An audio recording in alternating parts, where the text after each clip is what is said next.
Herkese merhabalar. Kanalıma ve mutfağıma hoş geldiniz. Bugün sizlere özel sosu ile kabarmalara doyamayan yumuşacık pamuk gibi bir poğaça tarifiyle geldim. Sizleri çok bekletmeden hemen tarife geçiyor ve de keyifli seyirler diliyorum. Tarifimiz için öncelikle uygun bir yoğurma kabı alıp içerisine 1 su bardağı ılık su ve 1 su bardağı ılık süt ilave edelim. Üzerlerine 10 gram yani 1 dolu yemek kaşığı kadar instant maya veya yarım paket yaş maya, 1 dolu yemek kaşığı kadar da toz şeker ilave edip şöyle bir karıştıralım. Birkaç dakika kadar karıştırdıktan sonra mayamız hafiften aktive olmaya başladı. Şimdi üzerine 1 çay bardağı sıvı yağ ve 1 adet çırpılmış yumurta ilave edelim. Yumurtayı da ilave ettikten sonra 1 dolu yemek kaşığı kadar tuz ilavesi yapalım. Son olarak ise azar azar un ekleyerek önce kaşıkla veya spatula ile karıştıralım.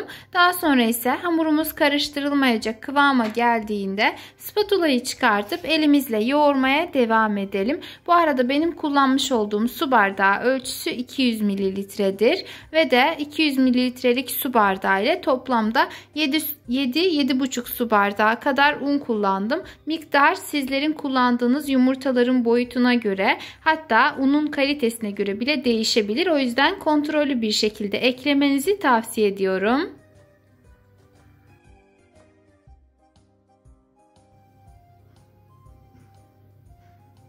Ve ortalama 5-6 dakika kadar yoğurdum. Gördüğünüz gibi hamurumuz una çok fazla doymamalı. Yani hafiften ele yapışan bir hamur elde etmeliyiz. Şimdi üzerini bir poşet veya streçle hava almayacak şekilde güzelce kapatıp en az 45-60 dakika kadar mayalanmasını bekleyelim. Mayalanma süresini kısaltmak için isteğe bağlı üzerini bir bez ile kapatabilirsiniz.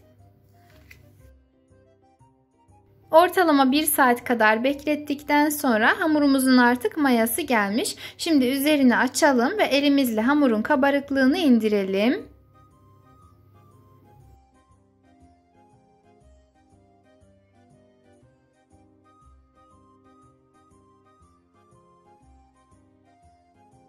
Ve şöyle güzelce toparladıktan sonra hamurumuzu tezgaha alalım ve tekrardan birkaç dakika kadar daha yoğuralım.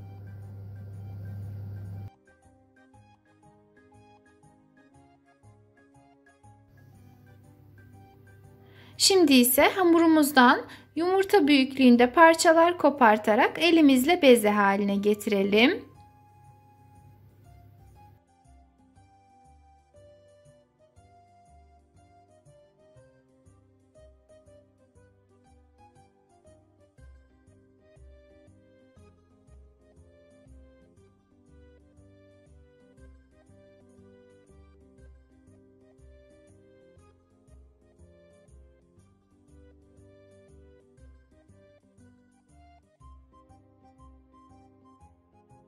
Ve hamurun tamamını beze haline getirdikten sonra üzerini bir poşet veya streçle güzelce kapatıp bir kenara alalım ve en az yarım saat kadar bu şekilde dinlendirelim.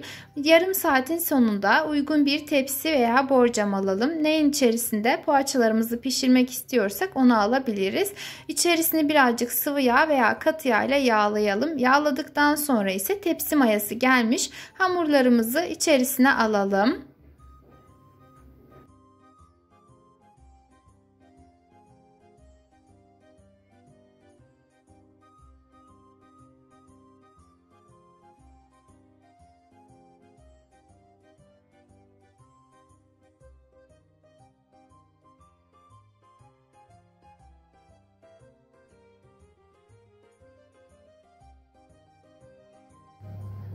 Ve tepsimizi hamurla doldurduktan sonra onu bir kenara alalım ve geçelim üzerinin sosunu hazırlamaya. Bunun için uygun bir çırpma kabının içerisine 1 adet yumurta kırıp üzerine birazcık tuz, 1 yemek kaşığı kadar çörek otu, 2 dolu yemek kaşığı kadar sıvı yağ veya zeytinyağı, yarım çay bardağı süt Bu arada benim kullanmış olduğum çay bardağı ölçüsü 125 mililitredir. Ve de 2 dolu yemek kaşığı kadar yoğurt ilave edelim. Ben evde kendi yapmış olduğum yoğurttan kullandım. O yüzden kıvamı birazcık suluydu. Ama sizler daha kıvamlı yoğurt kullanırsanız eğer o zaman süt miktarını 1 çay bardağına kadar çıkartabilirsiniz. Şöyle güzelce çırpıp homojenize bir kıvam aldırdıktan sonra artık sosumuz hazır oldu. Bu arada hamurlarımızın da tekrardan mayası gelmiş. Şöyle birazcık kabarmışlar. Üzerlerinden bastırarak kabarıklığını indirip daha sonra ise hazırladığımız sosu üzerlerine gezdirelim.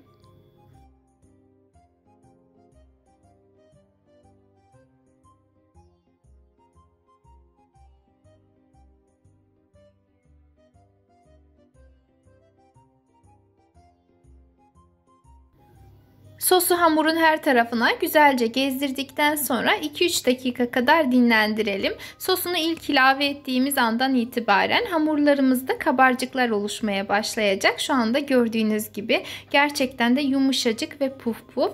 Elimizle üzerlerinden tekrardan bastırıp hamurun gereksiz yere kabarmasını önleyelim. Ve de üzerlerinde şöyle kabarcıklar çıkmasını sağlayalım. Daha sonra ise hamurumuzu fırına gönderelim. Önceden ısıtılmış 180 derece fırında altı ve üzeri kızarıncaya kadar pişirelim.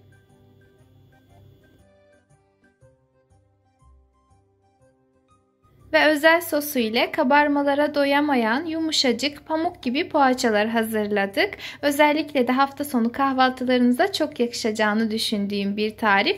Umarım denersiniz. Eğer beğendiyseniz bana destek olmak adına videomu beğenebilir, emoji dahi olsa yorum bırakabilir. Hatta aşağıdaki paylaş butonuna tıklayarak ister sosyal medya hesaplarınızda isterseniz de WhatsApp hesabınızda tarifimi sevdikleriniz ve ailenizle paylaşabilirsiniz. Yepyeni video tariflerimden haberdar olmak adına kanalıma ücretsiz bir şekilde abone olarak bildirim zilini tüm olacak şekilde etkinleştirmeyi unutmayın. Kendinize çok iyi bakın. Allah'a emanet olun.